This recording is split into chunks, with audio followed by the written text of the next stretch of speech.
لله نحمده ونستعينه ونستغفره ونعوذ بالله من شرور أنفسنا ومن سيئات أعمالنا من يهده الله فلا مضل له ومن يضلله فلا هادي له ونشهد أن لا إله إلا الله وحده لا شريك له ونشهد أن سيدنا وسندنا وحبيبنا وشفيعنا محمدا عبده ورسوله صلى الله عليه وعلى آله وأصحابه وبارك وسلم تسليما كثيرا أما بعد فأعوذ بالله من الشيطان الرجيم قل إن كنتم تحبون الله فاتبعوني يحببكم الله ويغفر لكم ذنوبكم وكان الله غفورا رحيما قال رسول الله صلى الله عليه وسلم من أحب سنتي فقد أحبني ومن أحبني كان معي في الجنة أو كما قال عليه الصلاة والسلام وقال صلى الله عليه وسلم أيضا لا يؤمن أحدكم حتى يكون هواه تبعا لما جئت به أو كما قال عليه الصلاة والسلام درس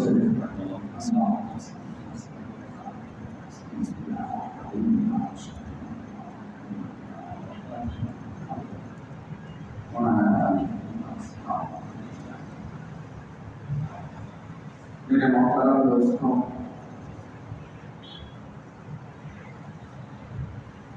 اتباع سنت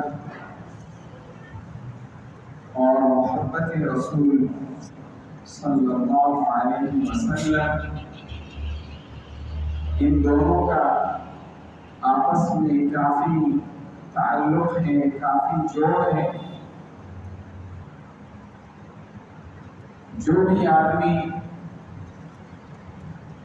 رسول اللہ صلی اللہ علیہ وسلم کے ساتھ محبت کرنے کا دعویٰ کرتا ہے، لازمی طور پر اس کی زندگی میں اتباع رسول بھی پایا جاتا ہوگا، کیونکہ ان الانسان لمن یحب یطیع، کہ آدمی جس سے محبت کرتا ہے اس کی اطاعت بھی کرتا ہے، جس سے محبت کرتا ہے اس کا کہنا بھی مانتا ہے، جس سے پیار کرتا ہے اس کے نقش قدم پر بھی چلتا ہے۔ اور یہ حق سچ ہے کہ ہم میں سے ہر مسلمان الحمدللہ ہم رسول اللہ صلی اللہ علیہ وسلم سے محبت کرتے ہیں۔ اب حب رسول کا تقاضا یہ ہے کہ ہم رسول اللہ صلی اللہ علیہ وسلم کا کہنا بھی مان لیں، ان کی اطاعت بھی کر لیں، حتی الامکان جتنی طاقت اللہ نے ہمیں عطا فرمائی ہے ہم کو چاہیے کہ ہم رسول اللہ صلی اللہ علیہ وسلم کی نقش قدم پر چلنے کی کوشش کریں۔ ہم رسول اللہ صلی اللہ علیہ وسلم کے فرامین مبارکہ اور ان کے اعمال مبارکہ کو اپنانے کی حد الوسع جد و جہد کریں اور مجاہدہ کر کے ان سنتوں کو اپنی زندگی میں لے آئیں۔ میرے بھائیوں دوستوں، ہم یعنی مسلمان آج کے زمانے میں ہم ایک عجیب صورتحال کا سامنا کرتے ہیں۔ کسی سے بھی پوچھو آیا تمہیں رسول اللہ صلی اللہ علیہ وسلم سے محبت ہے تو وہ ہاں میں جواب دیتا ہے۔ جب ان سے کہا جاتا ہے کہ آپ اللہ کے نبی کا کہنا کیوں نہیں مانتے تو یہاں پر آ کر جواب یہی ملتا ہے کہ میں کمزور ہوں۔ حب رسول اگر موجود ہے تو یقیناً وہ آدمی کو اطاعت رسول پر مجبور کر دیتا ہے، اور اس کی بہت ساری مثالیں ہیں۔ سیرت کی کتابیں، احادیث مبارکہ کی کتابیں، تاریخ کی کتابیں ان واقعات سے بھری پڑی ہیں کہ جو بھی حقیقی اور سچائی کے ساتھ اللہ کے نبی کے ساتھ محبت کرتا ہے وہ ضرور اللہ کے نبی کی اطاعت بھی کرتا ہے۔ میں قصہ عرض کرتا ہوں۔ ایک صحابی ہے، حبشہ سے آئے مسلمان ہونے کے لیے، اور جب مسلمان ہوئے تو ہر عمل، ہر قول، ہر حال میں رسول اللہ صلی اللہ علیہ وسلم کو انہوں نے اپنے لیے ایک نمونہ بنا دیا کہ بس جو رسول اللہ صلی اللہ علیہ وسلم کرتے ہیں، فرماتے ہیں، تو بس اس کو اپنے عمل کے اندر لے آتا ہے اور اس میں عمل کر لیتا ہے۔ یہ صحابی حبشہ سے آیا، اللہ کے نبی کو دیکھا کہ امامہ باندھتے ہیں تو انہوں نے بھی امامہ باندھنا شروع کر دیا، مگر یہ ان کو معلوم نہیں تھا کہ اللہ کے نبی صلی اللہ علیہ وسلم کا مبارک امامہ اس کا مقدار کیا ہے۔ تو ایک مرتبہ رسول اللہ صلی اللہ علیہ وسلم نے وضو کے لیے یا کسی بھی ضرورت کی وجہ سے امامہ مبارک کھول دیا اور رکھ دیا تو ایک دم وہ صحابی اس امامہ کو ناپنے لگے، اس کی پیمائش کرنے لگے کہ یہ امامہ کتنے مقدار کا ہے۔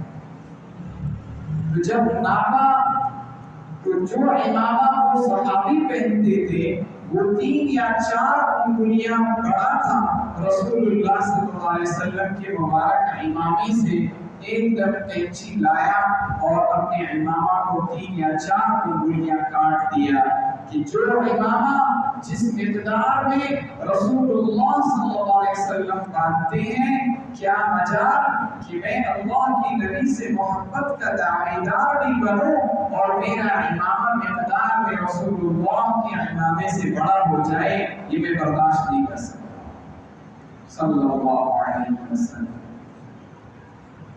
ایسے واقعات کہ جب اللہ کے نبی سے محبت کے میدان میں ایک مرتبہ کود گیا تو پھر وہ ہر چیز میں اللہ کے نبی کے نقش قدم پر چلنے والا بن جاتا ہے۔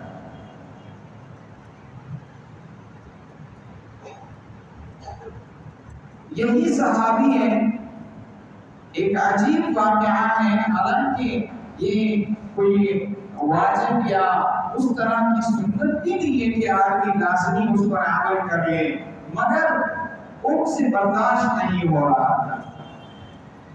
یہ چونکہ حبشہ کا تھا تو حبشہ والوں کے بال اگر آپ حضرات نے دیکھے ہوں انتہائی پیچیدہ گنگریالے ہوتے ہیں، تو اللہ کے نبی صلی اللہ علیہ وسلم زلف رکھتے تھے اور زلف مبارک بیچ میں مانگ نکالتے تھے.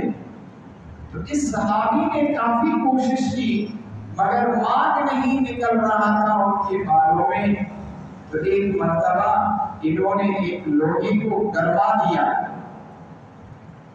اور پھر وہ لوہا گرما کر بالوں کے بیچ میں ایسے گزار دیا جس کی وجہ سے بال جل گئے اور اس سر کے جلد کو نقصان بھی پہنچا، زخم بھی آ گئے.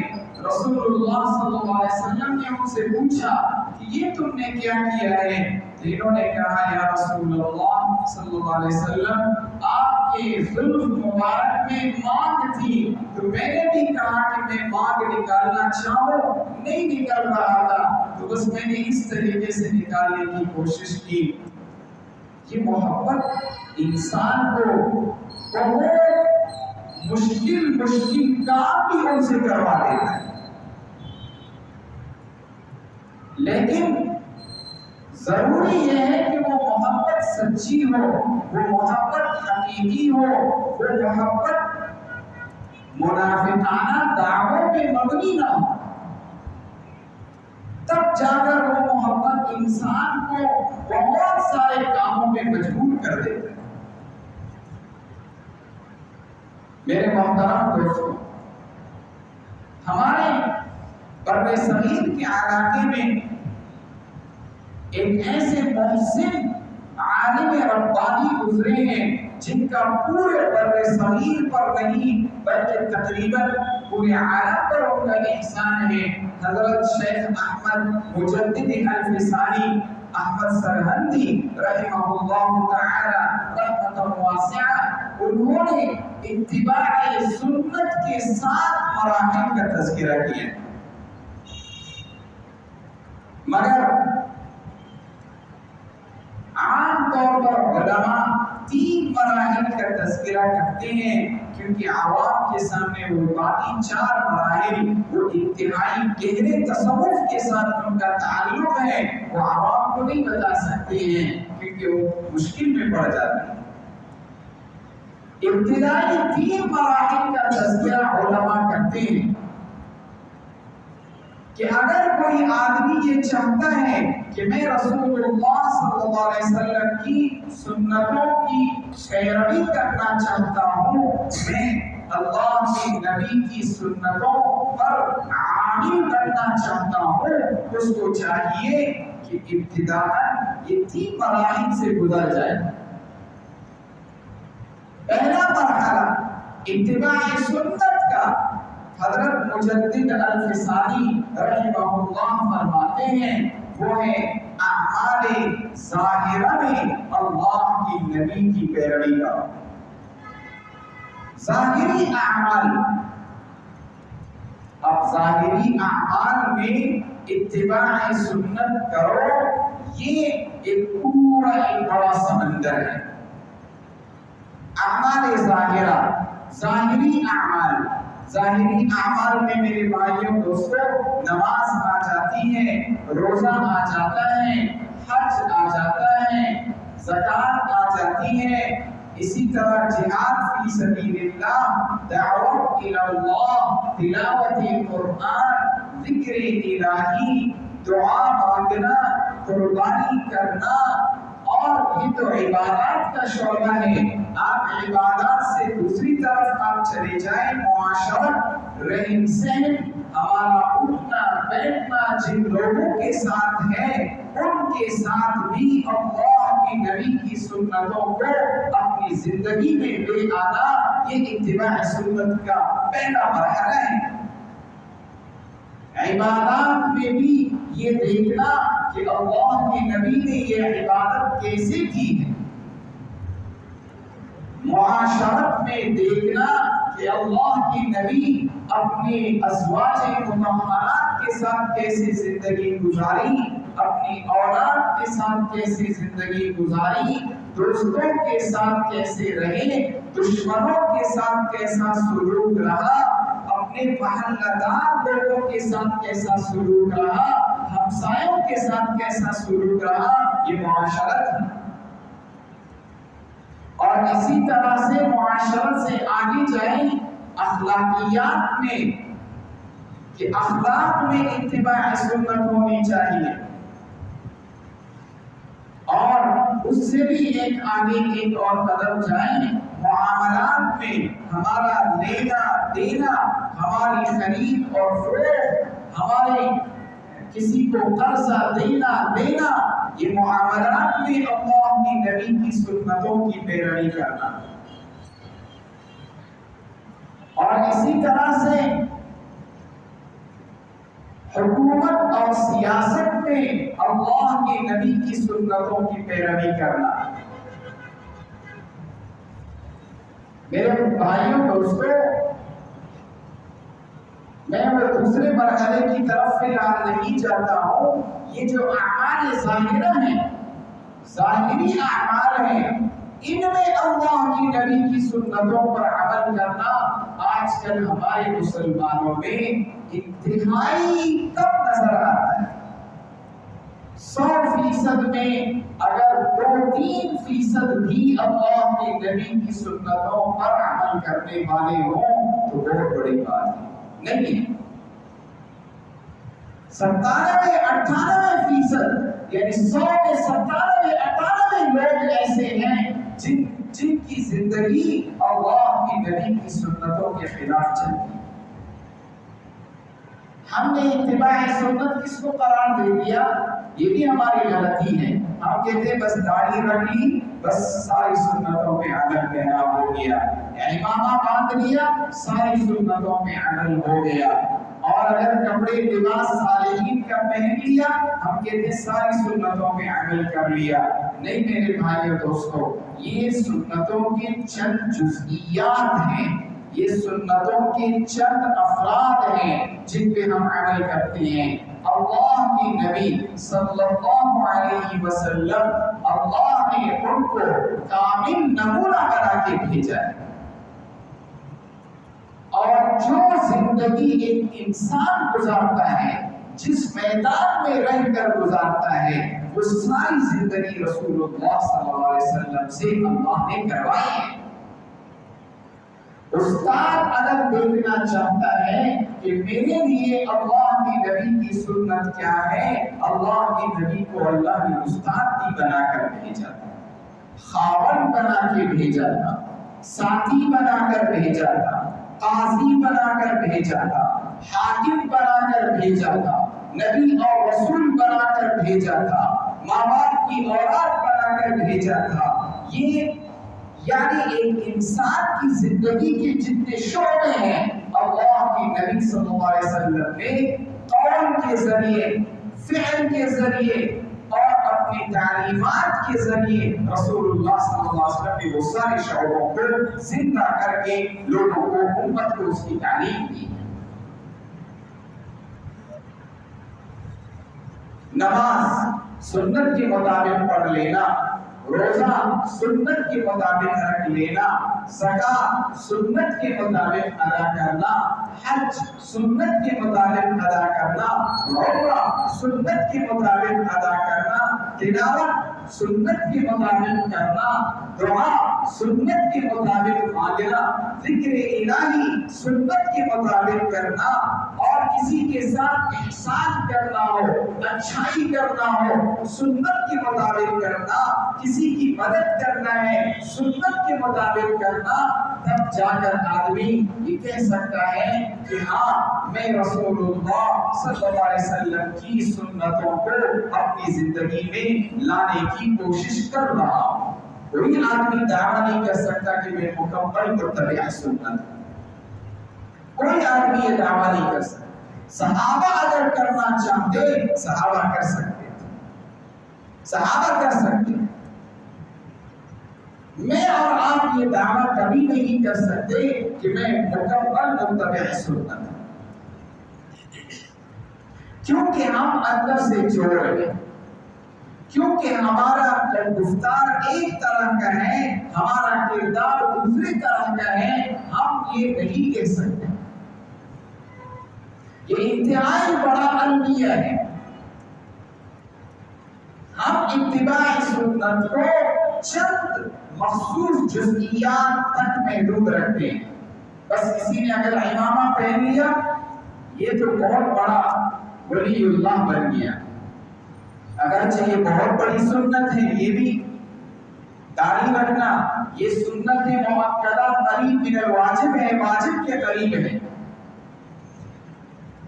مسواک کرنا سنت.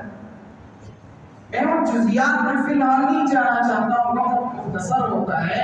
اب غرض یہ عرض کرنا تھا کہ اعمال ظاہرہ میں سنت کی پیروی کرنا. اعمال ظاہرہ، ظاہری اعمال. میرے بھائیوں دوستوں، کتنے لوگ حج پہ جاتے ہیں، کتنے لوگ عمرہ کرنے کے لیے جاتے ہیں. میں نے خود مشاہدہ کیا ہے، ایسے لوگ سنتوں کو چھوڑیے واجبات رہ جاتے ہیں، واجبات رہ جاتے ہیں. دم واجب ہو جاتا ہے، قربانی دینا اس کو لازم ہو جاتا ہے حج کے معاملات میں، مگر ادا نہیں کرتے. حج چند علاقوں کو دیکھنا یا تو چادر بدلنا اور وہاں جا کے زیارت کر لینے کا نام تو نہیں ہے. جیسے رسول اللہ صلی اللہ علیہ وسلم نے وہاں جا کے جو عمل کیا ہے، امت کو چاہیے کہ اس کو تلاش کر لے اور اسی کے مطابق عمل کرے. 2016 میں اللہ تعالیٰ نے عمرے کی توفیق دی تھی.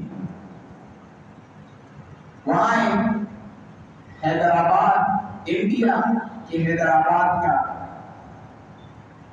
ایک آدمی کا نوجوان وہاں کام کرتا تھا، مکہ کلاک ٹاور میں انجینئر تھا.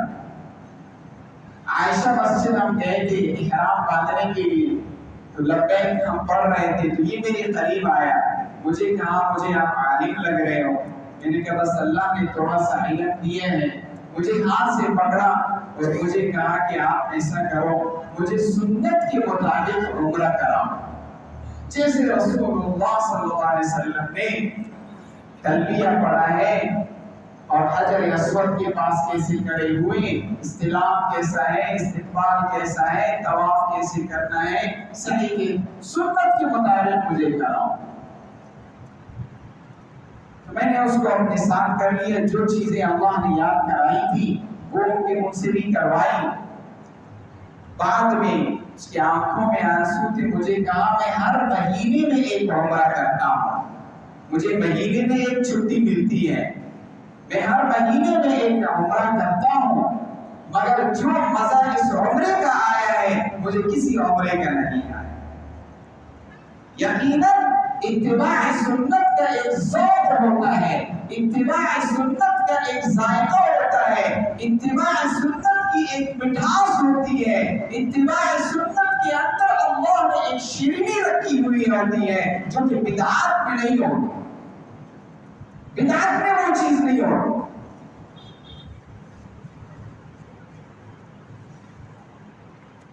ہم لازماً ہم عمل تو کرتے ہیں، عمل کے بغیر تو ہم رہتے نہیں ہیں.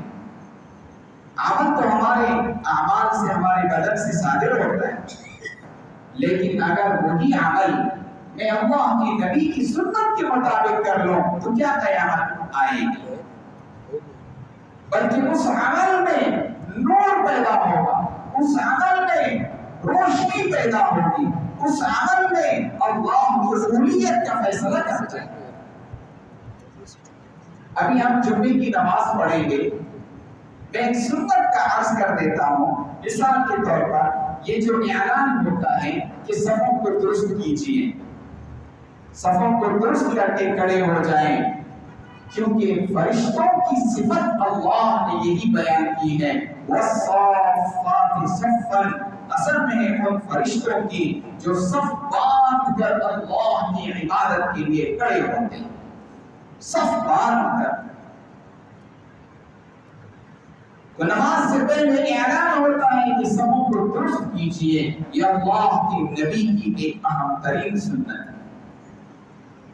اب ایک آدمی نماز کے لیے آتا ہے، جماعت میں شریک ہوتا ہے، بیچ میں اکثر ہم آ جاتے ہیں، جب جماعت میں کھڑے ہوتے آدمی حیران ہو جاتا ہے، یا خدا یا کیا کریں، صفوں کے بیچ میں اتنا خالی جگہ چھوڑ دیتے ہیں کہ جو آدمی بعد میں آنے والا ہوتا ہے اس کے لیے حیران بات ہوتی ہے کہ اب میں کروں تو کیا کروں، اس کو ہاتھ لگاتا ہوں ناراض ہو جائے گا۔